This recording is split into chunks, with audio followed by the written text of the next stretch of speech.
그럼 사람을 하나님께서 창조하셨죠. 근데 그 순간부터 하나님과 우리와의 어떤 관계가 만들어지게 됩니다.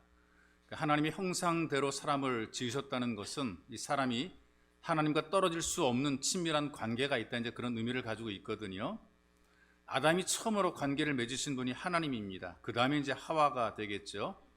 사람을 한자로 표현할 때 인간이라 이렇게 표현하게 되는데요. 그 사람 인자 사이에 사이 간자가 합친 것, 인간 이렇게 표현하게 되는데, 사람이란 사이를 갖는 존재, 서로의 관계 속에 살아간다, 이제 그런 의미를 가지고 있습니다. 한자가 그런 의미들을 많이 표현해 주고 있습니다. 그래서 사람들의 행복이나 불행이라고 하는 것이 그 사이의 관계에 따라서 만들어지게 돼 있어요. 그 사이가 어떠냐에 따라서 행복해지기도 하고, 그 사이에 어떤 잘못된 것 때문에 불행해지기도 한다는 것이죠. 그래서 아무리 많은 것을 소유하고 또 그리고 아무리 좋은 것을 먹어도 하나님과 사람 사이의 관계가 틀어지게 되면 불행합니다. 산에 지미를 쌓아놓고 먹어도 앞에 같이 먹는 사람과의 관계가 안 좋게 되면 그 음식이 먹고도 체한 음식이 되는 거예요. 그러니까 수의 많고 적음 때문에 불행한 것이 아니라 관계의 문제로 인해서, 서로의 관계의 문제로 인해서 불행해지게 되는 것이죠. 그래서 관계가 회복이 되는 것이 굉장히 참 필요합니다. 그러니까 아담과 하와가 죄를 짓고 난 이후에 제일 먼저 나타난 결과가 뭐냐 하면 하나님과 관계가 깨지고 틀어진 것입니다. 이 죄를 짓기 전에는 하나님과 함께 있어도 부끄럽지 않았거든요. 아무런 문제가 없었습니다. 스스럼이 없었고 두려움도 없었단 말이죠. 그런데 죄를 짓고 낳게 되니까 부끄러움을 느끼기 시작하고 두려움이 오게 되고 하나님 피해 숨게 되는 것이죠.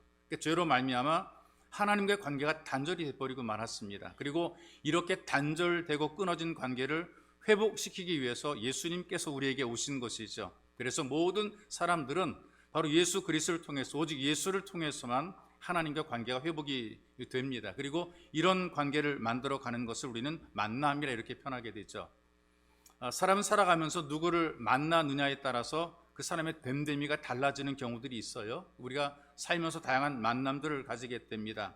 그 중요한 만남이 어떤 것이냐면 일단은 부모와 자녀의 만남이 되겠죠. 이 관계를 통하지 않고서는 이 땅에 존재하는 사람이 아무도 없습니다. 그래서 태어나는 그 순간부터 우리는 부모를 만나면서 이 땅에 태어나게 되고, 그 부모님과의 관계 속에서 우리가 성장하게 되죠. 철이 들고 자라게 되면 그 다음부터는 친구들을 만나게 됩니다. 또래 친구들을 만나게 되고 선후배를 만나게 되는 것이죠. 그러면서 이 사회성을 기르게 됩니다. 내가 어떤 처지, 또 어떤 환경, 어떤 조건에서 어떻게 처신하는 것이 이게 나에게 유익이 되는 것인가를 친구와의 관계 속에서 또는 선후배의 관계 속에서 배우게 되는 겁니다. 그 다음엔 스승과 제자로서의 만남이 되겠죠. 우리는 배웁니다. 학교라는 공동체 속에서 우리가 교육을 받으면서 스승이 있고 그 스승을 따라 우리가 제자로서 교육을 받게 됩니다. 지식뿐 아니라 삶도 교육, 윤리도 교육을 받게 되겠죠. 그리고 또 한 남자와 여자가 만나 부부가 되는 이 배우자를 만나게 됩니다. 이런 이 만남들을 통해서 부족한 부분들을 온전히 채워가는 거야. 우리는 혼자는 부족하지만 그러나 이 만남을 통해서 우리 부족함들이 메꿔지고 채워지게 돼 있죠. 이런 만남을 통해 인격이 형성이 되고 지혜가 자라가기도 하고 또 사람이 얼마나 소중한가를 경험하게 되고 이 땅을 살아가는 방법들을 배우게 돼 있어요.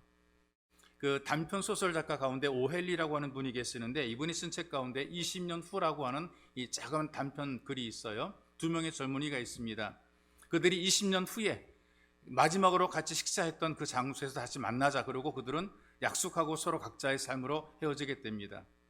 우리 성공해서 20년 후에 여기서 만나자, 보통 그런 얘기들 많이 하거든요.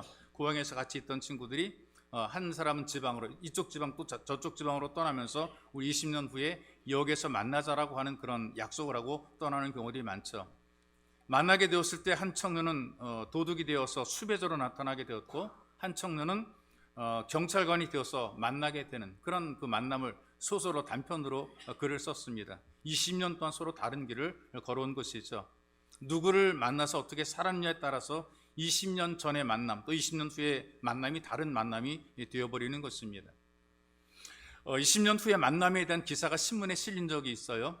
김근태 씨, 고 김근태 씨가 보건복지부 장관이었을 때에 설 명절을 맞이해서 여주 교도소를 찾아갑니다.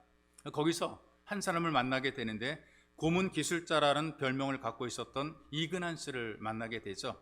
두 사람이 만난 것은 1985년 치안본부 남영동 대공분실에서 만나게 됩니다. 그때 이근한 경감이라고 하는 이 고문 기술자가 고 김근태 씨를 전기 고문하고 물 고문하고 고문해서 뭔가를 얻어내려고 했었는데, 그렇게 고문했던 그 사람이 20년 후에 만나게 되는 것입니다.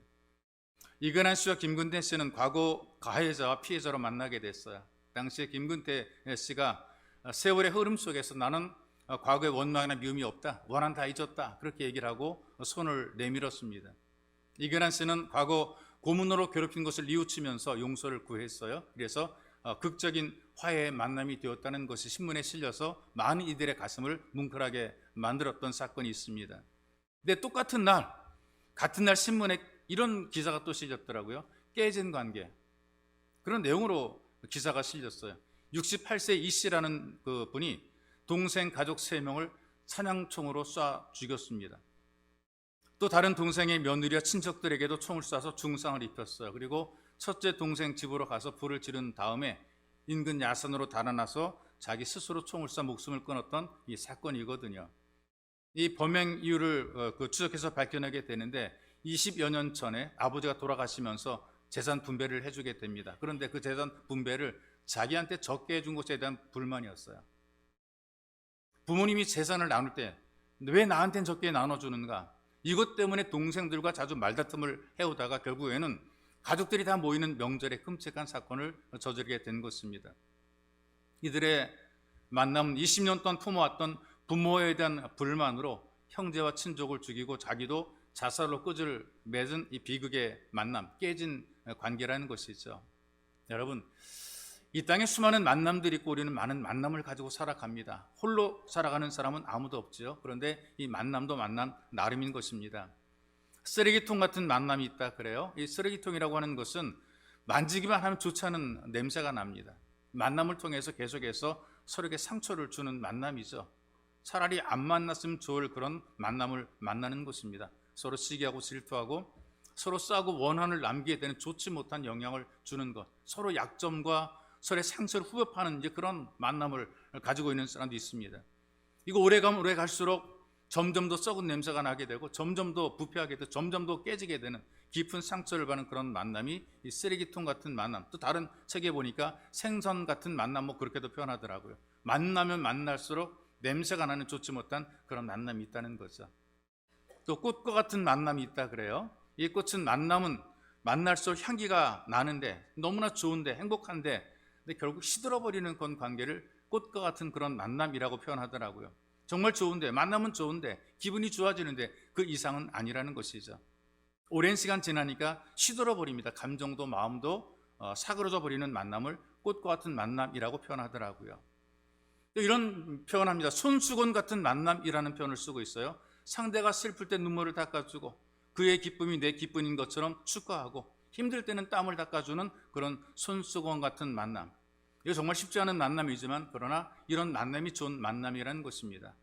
우리가 살아가는 만남 속에 수많은 변수가 많거든요. 이 많은 변수를 놓고 볼 때에 무엇이 문제냐? 나를 만나는 사람이 문제냐? 아니면 환경이 문제냐? 어떤 조건이 문제냐? 그게 아니고요. 모든 문제는 바로 자기 자신에게 있다는 것입니다. 그래서 모든 만남 속에 중요한 것이 뭐냐? 우선순위가 바로 돼야 되는데 그 모든 만남 가운데에 예수 그리스도를 진짜 만났느냐가 중요한 거예요. 예수를 만나고 난 이후에 그 다음에 다른 모든 만남들이 평정이 되는 겁니다. 이 만남이 우선이 되는 것이죠. 왜냐하면 예수를 만나야 치유가 있게 되고 회복이 있게 되는 거예요. 상처받고 고달프지만 그러나 예수를 만나게 되면 이 모든 과거의 상처가 치유가 되는 것입니다. 세상 속에 살면서 깨진 관계 때문에 속상해하는 사람들이 굉장히 많이 있어요. 정말 괴로워하는 분들이 많이 있거든요. 근데 그럼에도 불구하고 이 사람이 예수를 만나게 되면 회복이 되고 치유가 되는 것입니다. 그래서 성경을 보시게 되면 회복과 치유를 통해서 하나님의 은혜를 경험한 사람들의 이야기로 가득합니다. 특히 예수를 만남을 통해서 이런 은혜를 누리는 분들의 이야기들이 성경에 담겨 있다는 말이죠. 그래서 우리는 이 말씀 속에서 새로운 삶이 주어진 새로운 사람으로 살아가는 그런 모습을 목격을 하게 되는데요. 먼저 이 말씀 속에 관찰할 수 있는 것은 베드로가 예수를 만나게 됩니다. 이 만남을 통해서 멀리에서 가까이로의 관계가 만들어지게 돼요. 예수님이 찾아주셨습니다.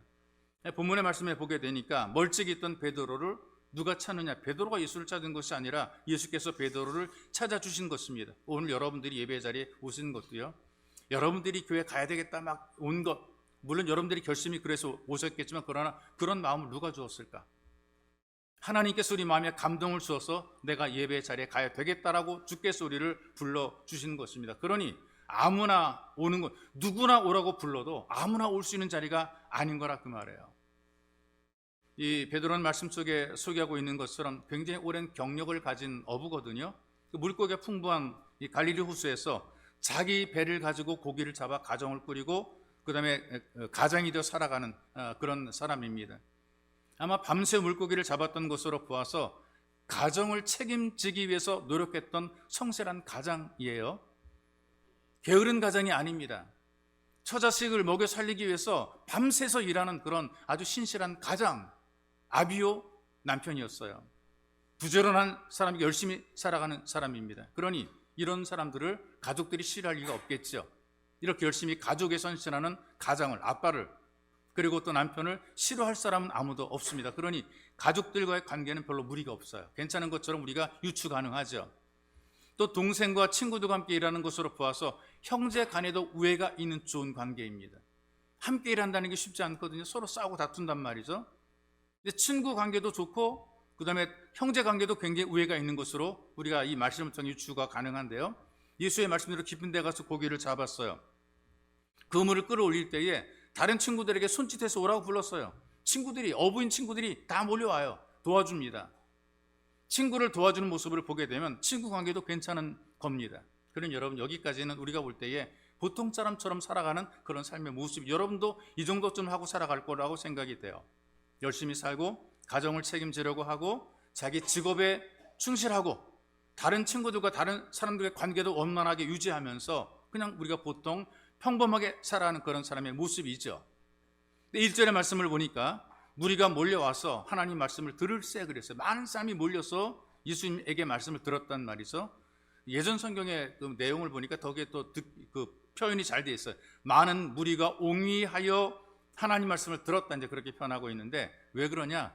사람들이 같이 있을 그런 장소가 없었기 때문에, 그냥 그 어떤 건물이 없었기 때문에 예수님께서 그 무리들을 해변가로, 넓은 해변가로 이끌어 내신 것이죠.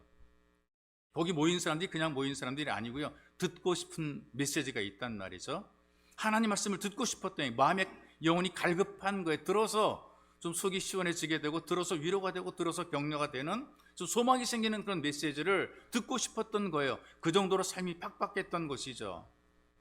그래서 예수님께서 하시는 말씀을 듣기 위해서 할 수만 있으면 예수님에게 가까이, 더 가까이 가려고 사람들이 몰려왔던 것입니다. 여러분, 현대의 모습들은 어떻습니까? 가까이 있기를 좋아하는 것보다요, 좀 멀찍이 있는 것을 많이 선호하더라고요. 왜? 가까이 있어 봤자 부담스러운 일들만 생기거든요. 예수님에게 가까이 가봤자 심부름만 하게 되고, 남들이 자꾸 다 쳐다보게 되고, 좀 이렇게 무리 속에 묻혀서 있는 듯 없는 듯 있기를 원하는 그런 사람들의 모습, 마음들이 바로 현대인들의 심리인 거죠. 그래서 대형교회를 찾아가서 그 속에 파묻혀서 남들이 나를 알아봐주는 사람도 없고, 보는 사람도 없고, 왔다 가도 뭐 말하는 사람도 없고, 그냥 나는 묻혀서 그 속에서 함께 대중과 함께 있기를 원하는 그런 심리들이 굉장히 많은 겁니다. 적은 무리 속에 들어가게 되면 다 알아보니까, 나를 다 알아보니까 이게 귀찮고 싫은 거란 말이죠. 그리고 있어봤자 자꾸 뭔가 시키는 게 많아지고 맡은 일이 많아지게 되니까 속편하게 멀리 있자. 교회도 요즘에는 직분자들이 멀리 떠나간대요. 교회 가까이 있으면 자꾸 뭐 새벽기도도 나와야 되고 예배 빠지면 안 되고, 그러니까 뭐 안 나와도 괜찮은 자리로 다 가버린, 멀리 걸물 가버린다는 거죠. 이게 현대인들의 어떤 그 마음 상태라는 거죠. 그런데 갈릴리 사람들은 예수님께 가까이 막 몰려왔어요. 근데 베드로를 보게 되면 그 무리 속에 있지 않았단 말이죠. 왜 그 무리 속에 있지 않았는가? 예수의 말씀보다도 내 일이 더 중요한 거예요. 고기 잡고 그 다음에 또다시 그물을 씻어야 되는 자기 일이 더 중요한 것이고, 그리고 의욕도 없어요. 거기 가까이 가고 싶은 그런 생각도 없습니다. 그래서 아예 속 편하게 그냥 멀찌감치 있는 것이란 말이죠. 내 일이 더 중요하기 때문에 그런 거예요. 아마 동생인 안드레를 통해서 이전에 예수님께서 하나님이 보내주신 메시아라고 소개를 받은 적은 있습니다. 예수님이 누구신가에 대해서 소문 들어서 알았단 말이죠. 그런데 지금은 어디에 더 관심이 있는가? 먹고 사는 일이 더 관심 있고 이게 더 중요한 것이란 말이에요. 그래서 밤새도록 열심히 일했음에도 불구하고 되는 게 없었다는 얘기죠. 일이 꼬인 거예요. 밤새 허탕쳤어요. 그물을 씻고 그 다음날 작업을 위해서 이제 집으로 돌아가려고 정리를 해. 이거 안 하게 되면 이제 그물 작업을 못하니까 오자마자 이 그물을, 빈 그물을 씻어야 되는 거예요. 작업을 해서 씻어야 되는 거란 말이죠. 그러니 이게 얼마나 참담한 현실입니까? 우리가 느낀 참담한 현실. 수고는 했는데 거둔 게 아무것도 없어요. 이 세상 말로 이런 표현은 더럽게 속상하다, 그렇게 표현하다, 더럽게 속상하다, 이런 표현을 쓰더라고요. 어느 날 그 TV 화면이 안 나와가지고요, 영상도 흐리고 흔들려요. 화면도 막 겹쳐 나온단 말이에요. 그래서 막 제멋대로 막 지휘가 막 움직이니까 TV에 문제가 있는 것으로 생각이 돼가지고 컴퓨터로 연결해봤거든요. 그래도 안 나와요. 인터넷까지 아예 안 나와버리더라고요. 속으로 욕을 했어요. 아니, 이 사람들이 돈은 꼬박꼬박 챙겨가면서 이 서비스가 이게 엉망이 아니냐라, 엉망이잖아. 이 시청료 받아가면서 왜 방송을 똑똑하게 못하나, 이제 그런 불평이 나오게 됐어요. 쪼그리고 앉아가지고 이제 뭐 스위치를 껐다 켰다, 그 다음에 연결선 이선 저선 뺐다 꽂았다, 그럼 점검을 했단 말이죠. 근데 거기서 제가 발견한 게 뭐냐 하면, 당연히 연결되어 있을 줄 알았던 주 케이블선, 가장 중요한 이 주 케이블선이 빠져 있었던 것이죠. TV가 안 나오고 불통이 되었던 것은 정말 중요한 연결선이 빠져 있었던 것입니다. 여러분들의 삶 속에서 일이 꼬일 때가 있잖아요. 삶이 헝클어지게 되고 마음속에 평안이 없을 때가 있단 말이죠. 남들이 나한테 나쁘게 하는 것보다도 내 자신의 문제가 더 큰 것이라고 생각해야 됩니다.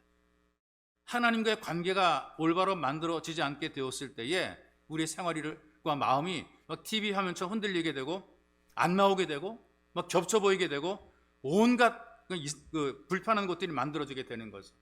그러니까 하나님과의 관계가 이게 바로 되는 거, 이게 더 중요한 것입니다.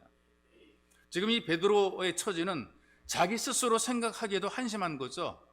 내 꼴이 뭐냐는 겁니다. 나는 그래도 전문적인 어부인데 여기 와서 밤새 수고했는데 한 마리도 못 잡았다. 완벽한 실패거든요. 이럴 때 예수님께서 베드로를 찾아서 만나줍니다. 근데 만약에 이 베드로가 배에 고기를 가득 잡았을 때라면 예수님께서 하시는 말씀이 귀에 안 들었을 수 있습니다. 지금 고기가 잘 잡혀지게 되고 사는 재미가 굉장히 좋아요. 그럼 예수님께서 오는 것도 귀찮아요. 지금 내가 사는 게 좋고 재미있는데 왜 자꾸 날 찾아와, 귀찮지. 말씀을 듣는 것도 귀찮았을 겁니다. 한참 잘 나가고 좋을 때는 예수님에 대한 별 생각이 없어요. 근데 오히려 예수를 믿다가도요, 세상 일이 잘 돼가면 신앙을 잃어버리는 그런 사람이 종종 있더라고요. 성공하고 기도 응답받고 사업이 늘어나게 되면 오히려 믿음이 사라지는 그런 사람이 있어요. 근데 지금 이 베드로의 현실을 보게 되니까 만사가 귀찮은 그런 현실이에요. 다 귀찮은 그런 현실이란 말. 근데 그때가 바로 찾아온 예수를 만날 수 있는 절의 기회가 되는 것이죠. 여러분, 제가 많은 사람을 보게 되니까 가진 것을 다 잃고 상실의 고통을 느낄 때에 오히려 예수를 만나는 경우들이 많다는 얘기입니다.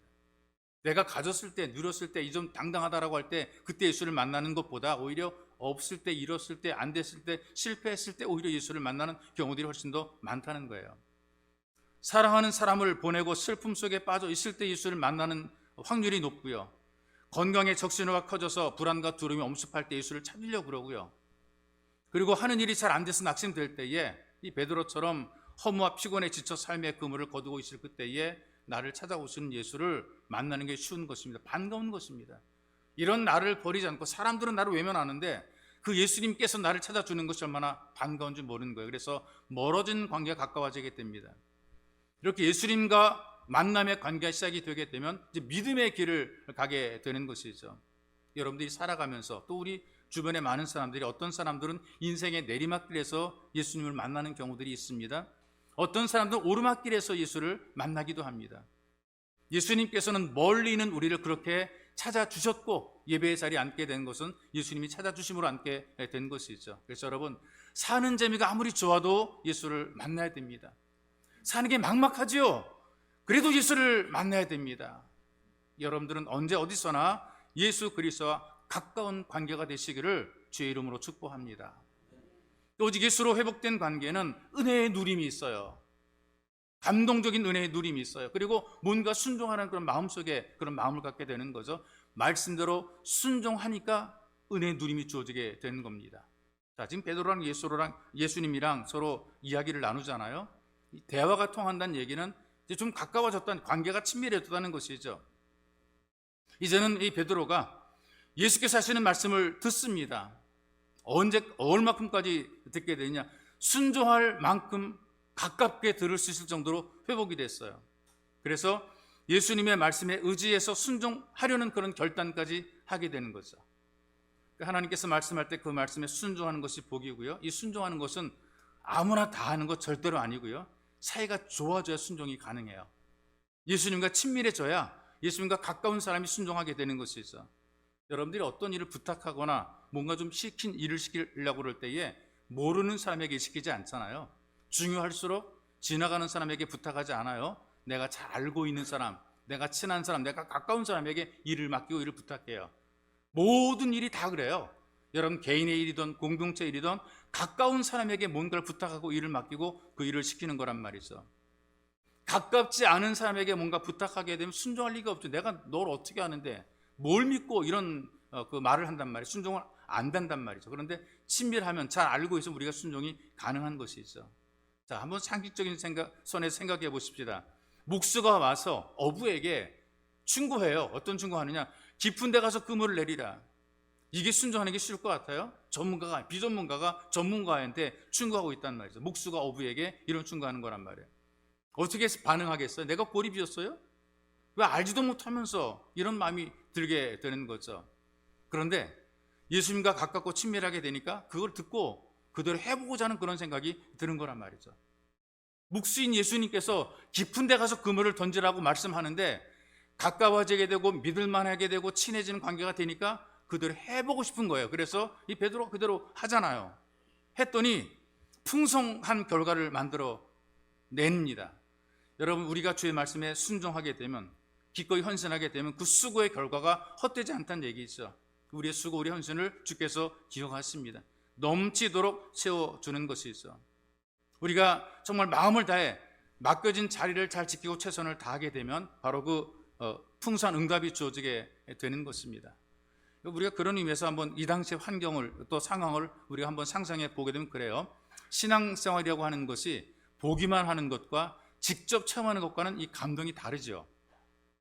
거기에 많은 사람이 있었단 말이죠. 주님 말씀을 다 들었어요. 그 말씀을 순종하는 베드로를 구경합니다. 다 봅니다.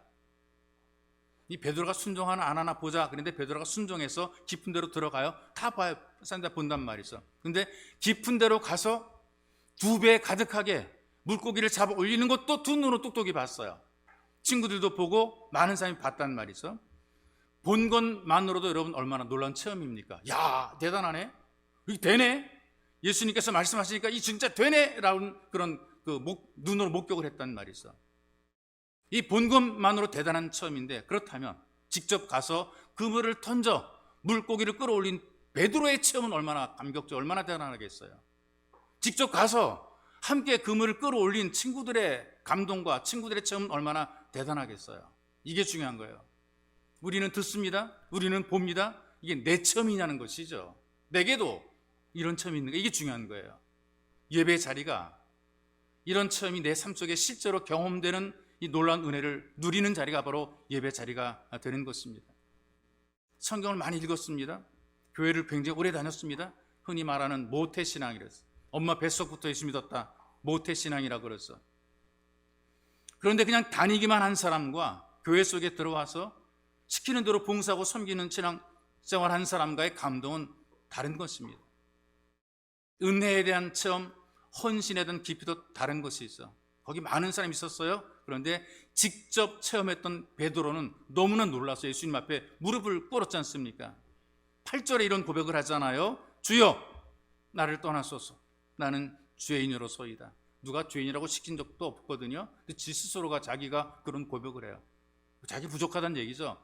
한편으로는 의심도 했었고 예수님에 대해서 확신도 갖지 못했었는데 이제 보니까 진짜인 거예요. 체험해 보니까 진짜인 거예요. 체험하기 전까지는 예수님을 뭐라고 불렀어요? 선생이여. 체험하고 난 이후에는 주여 달라지게 돼 있어요. 자기를 찾아오신 바로 그분 예수는 선생이 아니라 하나님 되신 주님이라는 것을 이 베드로가 고백을 하는 거죠. 그럼 이 은혜를 누리는 것이 고기를 많이 잡아서 그 은혜를 고백한 것인가? 주님이라 고백한 것인가? 예수님과 동업하면 부자 되겠다. 이거 대박 나겠다. 이거 뭐 두 배로 맨날 거두면 이거 대박 나. 이것 때문에 이 베드로가 주여라고 무릎을 꿇은 그런 것인가? 아니거든요. 좀 얄팍한 사람들의 생각은 예수님과 동업하면 대박 나겠다 이런 생각까지 하더라고요. 예수님과 동업해서 돈 많이 벌 수 있겠다. 예수님 때문에 내가 돈 좀 벌었다.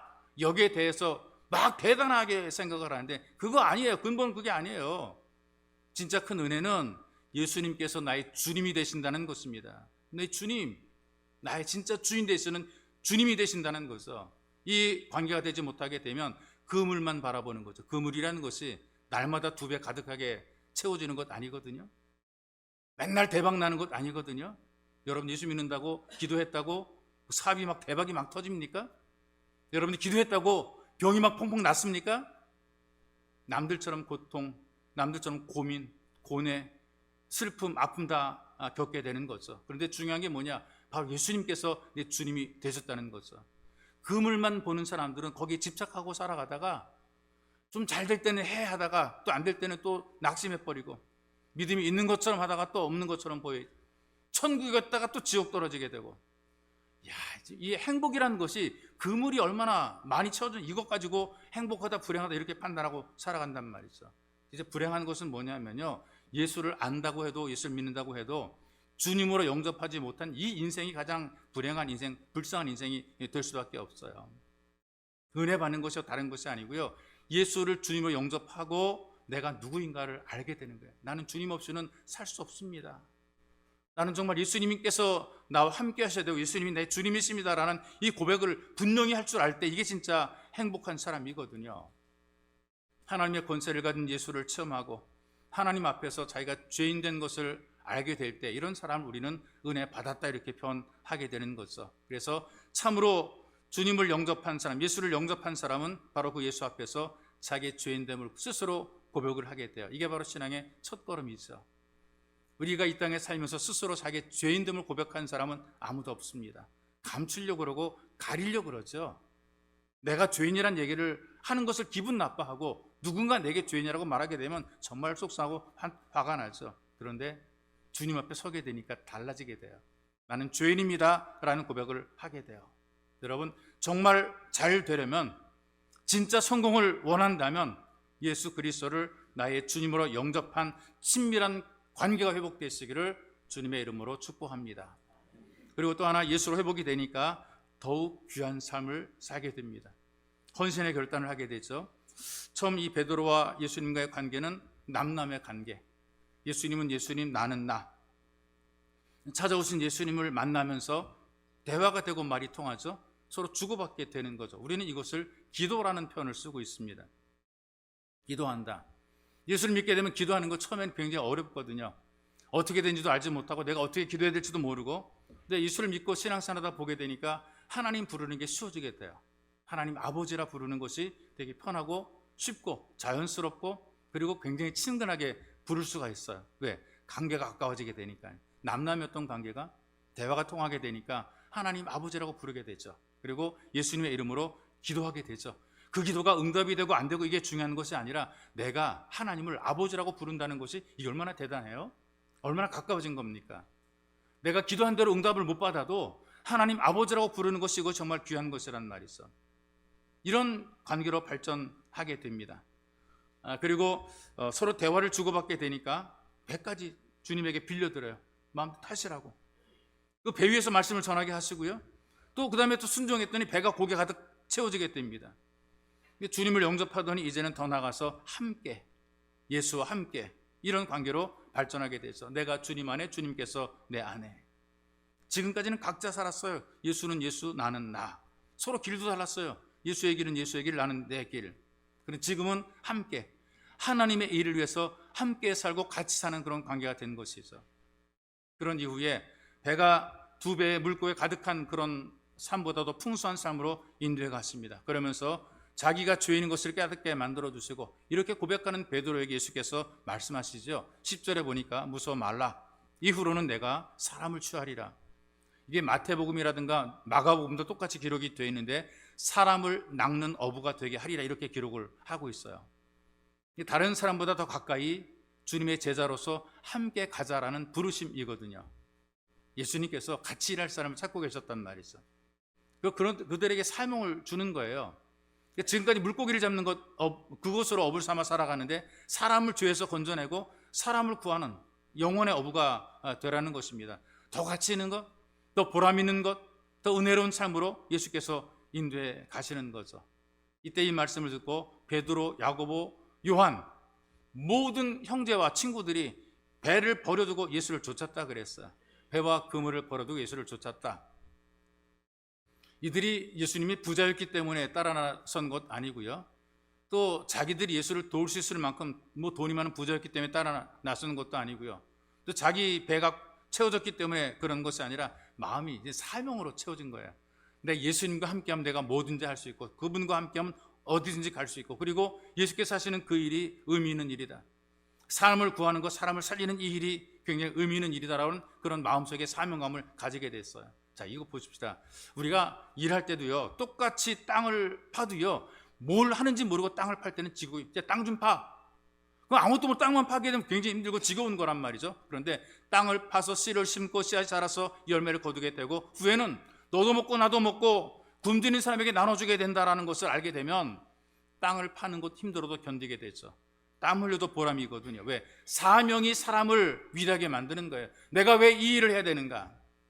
난 이 일을 통해서 사람들에게 뭔가 도움을 주겠다, 유익을 주겠다라는 사명이 있게 되면 일이 달라지게 되는 거예요. 똑같은 일에도 다른 마음을 가지고 일하게 되는 거란 말이죠. 그래서 이 베드로가 예수님의 제자가 되어서 사명을 감당해내는, 결국은 사명을 감당해내는 위대한 제자가 된 것입니다. 우리가 큰 일 했냐, 작은 일 했냐, 너 일 얼마큼 했냐, 이게 중요한 게 아니에요. 하나님 앞에서 예수께서 원하시는 대로 감당하며 살고 있는 게 이게 중요한 것이죠. 일을 많이 했다, 크게 했다, 이게 내게 주어진 달란트만큼만 하면 되는 것이거든요.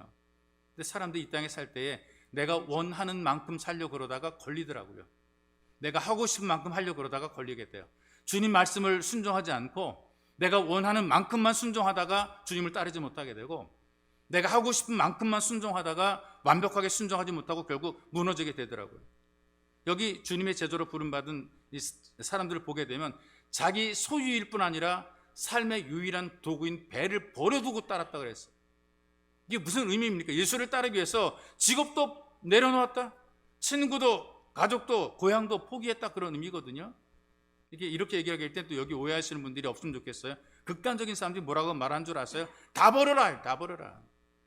뭐 예수님 재림하시면 뭐 우리 다 하나님 나라에 가는데 뭐 다 버려라. 일도 할 필요도 없고 공부도 할 필요도 없고 다 버려라. 이게 사입이고 이건 이단이란 말이죠. 모든 걸 버렸다라는 그런 의미는 아무것도 안 하겠다 그런 의미가 아니에요. 삶의 우선순위가 주님이 되었다는 것입니다. 우선순위의 문제를 얘기해 주는 것이지 세상을 버리고 포기하라 이걸 말하는 것이 아니거든요. 사명감을 가지고 여러분들 일해야 되는 거예요. 직장에서, 일터에서, 사업도 사명 가지고 사업해야 되는 거예요. 돈 많이 벌어 내배 채우겠다 그런 얄팍한 생각보다 하나님이 나를 이 일을 하게 만들었고 이런 재능을 주었고 다른 틀을 주었으니까 내가 하겠다. 직장생활도 그래도 내 목구멍에 풀칠만 하면 된다 이런 생각보다 내가 있어서 나 때문에 내 주변의 사람이 행복해지면 이것이 사명이란 말이죠. 나로 말미암아 내 주변의 사람을 행복하게 만들어야 되겠다. 주님이 날 이곳으로 보내셨다. 이런 마음을 가지고 일하는 것, 이게 사명이란 말이죠. 그래서 예수님께서 우리에게 이렇게 말씀하잖아요. 세상을 등지지 말라는 거예요. 세상 속으로 들어가라는 거예요. 그게 빛이 되고 소금이 되라고 말씀했단 말이죠. 이렇게 세상 속에서 열심히 일하고 수고하면서 예수를 따랐기에 그 신앙도 그 이름도 남게 된 것입니다. 예수님과의 관계가 회복이 되면서 그는 사명의 사람이 된 거죠. 이런 사명이 말로 한다고 되는 게 아니라 예수님과 친밀해지고 가까워지게 되고 그를 경험하게 되면 사명의 사람이 되는 겁니다. 되어지게 주께서 만들어 놓으시는 것이죠. 우리는 자꾸 뭔가 특별한 것을 자꾸 기대하는, 특별한 것, 예수를 만나면 다 특별해지게 돼 있어요. 예수님 안에 들어갔다 나오게 되면 다 달라지게 돼 있어요. 난생 처음 그 도시에 와본 그 할아버지가 시골 할아버지가 계시거든요. 그러니까 맨날 시골에 예전에 뭐 요즘에는 그래도 뭐 인터넷, 뉴스, TV 이런 게 다 발전됐지만 한 3, 40년 전만 해도요. 그래서 서울 구경이란 말을 써요. 서울 구경. 이 서울이란 데가 대한민국에서 시골 그 노인들이 또 시골 분들이 구경하는 곳이 바로 서울이거든요. 그래서 서울 구경 가자 이런 말들 많이 하고요. 어떤 분들은 시골에 살면서 기차도 못 봤다는 분들이 있고 산골에서 기차도 못 봤다는 분들이 있고 자동차도 본 적이 없다 그렇게 말하시는 분들이 있었단 말이죠. 그런데 시골 영감님이 백화점에 그 안내받아 구경을 왔어요. 엘리베이터가 오르락 내리락 하는데 거기서 이제 신기한 걸 하나를 발견한 거죠. 엘리베이터 문이 쫙 열립니다. 할머니 한 분이 엘리베이터로 쑥 들어가셔요. 좀 있다 보니까는 그 문이 열리더니요, 어떤 젊은 여자가 또 뚝 나오는 거예요. 할아버지가 깜짝 놀란 거예요. 야, 이런 게 어디가 있어. 옆에도 손자한테 야 빨리 가자고 손잡고 막 뛰는 거예요. 할아버지 어디 갑니까? 그랬더니 할머니한테 가자는 거예요. 할멈을 집어넣었다 빼야 되겠다는 거예요. 여러분, 우리가 주님이신 예수를 만나야 사람이 변하게 돼 있어요. 예수님 안에 들어갔다 나와야 죄인이 의인이 되는 것이고요, 예수님께 들어갔다 나와야 별 볼 일 없던 존재가 존귀한 인생을 살게 돼 있거든요. 수많은 사람들이 예수를 만나고 하나님의 자녀의 권세를 가진 삶으로 살잖아요. 변화되잖아요. 여러분들이 거기에 대한 자부심과 당당함이 있어요. 하나님을 아버지라 부르고 하나님 자녀의 권세를 가지고, 여러분들이 그냥 사는 게 권세를 가지고 살고 있거든요. 영적인 귀족이란 말이죠. 여러분, 하나님께서는 우리가 안 도와줘도, 우리를 부르지 않더라도 하나님께서 혼자 일을 다 하실 수 있죠. 예수님께서 능력이 모자라서 제자를 부르신 걸까요? 그런 건 아니란 말이죠. 부르신 거예요. 같이 일하자고. 왜? 우리에게 복을 주시기 위해서, 잘되게 하기 위해서 우리를 부르셨어요. 여러분, 우리가 하나님과 함께한 예배 자리에 있는 것이 얼마나 복인지 모릅니다. 하나님과 함께 일한다는 이 사실이 영광이고 감사한 것이죠. 정말 고마운 것이고 너무나 행복한 것입니다. 예수님과의 관계가 멀어진 사람들은요, 내가 예수를 위해서 얼마나 수고했는데, 내가 교회를 위해서 얼마나 일을 많이 했는데, 자기 수고를 막 생각을 해요. 이거 가까운 게 아니고 아직 멀리 있다는 얘기죠. 내가 교회 충성 얼마나 했는데, 이런 마음이 있다면 이건 가까운 게 아니에요. 멀리 있는 거예요. 진심으로는 멀리. 아무리 교회 봉사 많이 하신 분들도 이런 마음, 이런 뭔가 내가 원하는 대로 안 될 때에 이런 마음이 들 때는 이것은 주님과 가까이 있는 게 아니에요. 예수 그리스도와 관계 회복이 된 사람은 다릅니다. 나 같은 것도 주님이 사용하시니 감사합니다. 이 일에 나를 써주시니 감사합니다. 나 없어도 하나님 일이 할 수 있는데 나를 이렇게 이 귀한 하나님 일에 써주시니 너무나 감사합니다. 이런 마음이 들게 되고 하나님께 감사의 고백을 하게 되는 거죠. 그리고 기꺼이 하고 싶은 거예요. 누가 시켜서 하나요? 교회 일을 누가 시켜서 하는 일은 거의 없어요. 대부분 보니까 눈에 보이는 대로, 귀에 들리는 대로, 손에 잡히는 대로 교회 일을 위해서 수고하는 분들이 있더라고요. 주께서 그 마음을 움직이고 감동시키신 것이죠. 여러분, 예배 속에서 살아계신 예수 그리스도를 만나서 멀어진 관계가 회복이 되고 언제나 주님과 함께 삶이 되시기를 주님의 이름으로 축복합니다. 우리 기도하기 원한다 기도할 때 이렇게 기도하십시다. 오직 예수 회복이 되어서 멀리에서 가까이로 갈 수 있도록 은혜를 베풀어 주옵소서. 예배 자리에서 나를 찾아주시는 예수를 만나는 처음이 있도록 도와달라고 간절히 기도하십시다. 눈으로 보는 것과 귀로 들리는 것, 내가 직접 체험하는 것은 다릅니다. 하나님, 내가 들었습니다. 내가 보았습니다. 그러나 내가 체험하게 도와달라고 여러분들이 기도하시고요. 그리고 예수로 체험된 관계는 은혜의 누림이 있어요. 가까워집니다. 친밀해지니까 순종하게 됩니다. 해보니까 은혜가 누려지게 되어 있습니다. 여러분, 주님과 가까워 순종해서 은혜를 누리기를 간절히 기도하시고요. 그리고 더 귀한 삶으로 은혜를 기억하며 주님 나를 불러주시니, 나를 써주시니 너무나 고맙습니다. 주님, 내가 주님께서 원하시는 일을 하며 귀하게 쓰임받게 했사옵. 주여 나를 붙잡아 써주시옵소서. 이렇게 여러분들이 간절히 기도하겠습니다. 살아계신 아버지 고맙고 감사합니다. 우리에게 은혜를 베풀어 주시고 우리를 사랑하셔서 이 귀한 예배 자리에 불러주시니 감사합니다. 이 좋은 날씨 속에서 하나님, 우리가 우리가 위협받지 않게 하시고 하나님의 집으로 찾아오게 만들어주시고 하나님의 집에서 예배를 드리며 주의 말씀을 드리며 하나님의 자녀가 된 것을 확인하게 도우시니 하나님 너무나 고맙고 감사합니다.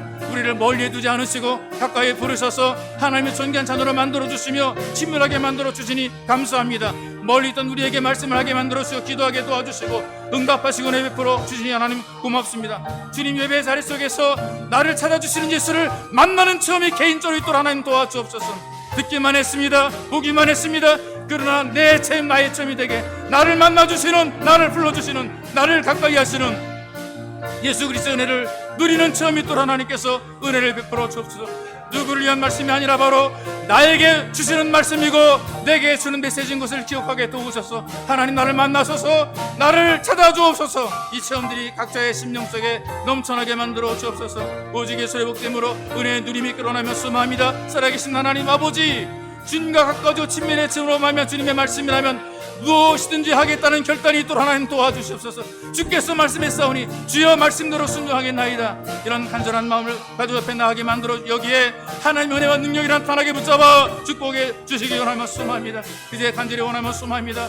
주님으로 말미암아 모든 강 회복이 되고 친밀해지게 됨으로 말미암아 우리에게 놀라운 기적의 은혜가 만들어지게 도와주시옵소서. 영적인 치유가 회복이 만들어지게 도와주시고 결단이 있도록 도와주시고 기쁨과 감사함 있게 만들어 주옵소서. 우리에게 이토록 귀한 직분과 사명을 주시고 예수님께 만들어 주 많은 사람 가운데 우리를 부르셔서 하나님의 존귀한 자녀로 삼으시니 감사합니다. 이 감사 감격의 마음으로 주님께 부름받아 내가 앉은 자리를 지켜내게 만들어 주옵시고 하는 일에 성실히 충실하며 최선을 다 감당해내도록 하나님을 도우시려 하며 소망합니다. 여기에 주의 은혜와 능력이 임하게 붙잡아 주고 하시고 마음의 감동을 주시는 대로 주여 기꺼이 순종하는 하나님의 기적을 만들어 가도록 주께서 성령으로 충만히 우리를 채워주시고 자비하신 아버지 우리에게 하늘의 은혜와 능력으로 복을 더하여 주시옵소서. 하늘의 문 여시 람독과 함께 땅에 길 복으로 충만히 채우셔서 감사 넘치게 만들어 주시옵소서. 살아계신 아버지 감사합니다.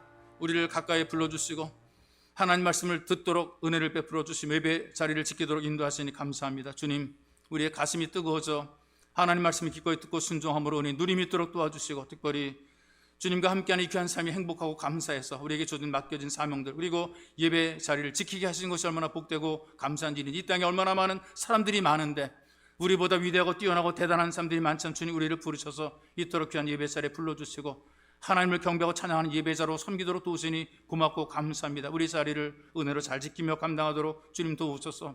하나님께서 은총 베풀어 주셨기에 감사를 드립니다. 영광 올려드립니다. 주님 원하옵 가운데 우리가 다양한 삶의 문제와 무거운 짐들을 지고 살아갈지라도 하나님 아버지라 부르는 행복을 주었고 예수의 이름으로 기도하게 만들어 놓으셨사니 우리가 감사합니다. 영광을 올려드립니다. 힘에 벅차고 주님 붙이고 힘들고 어렵지만 그러나 일하게 하셨고 하게 하셨고 살게 하셨으며 오늘도 우리가 예배를 드리게 만들어 놓으셨사니 주님 우리에게 주신 삶을 감사합니다. 우리에게 준 생명을 감사합니다. 하나님 우리를 귀하게 써주시고 붙잡아 주옵소서. 보배로우신 예수님의 이름으로 기도하옵나이다. 아멘.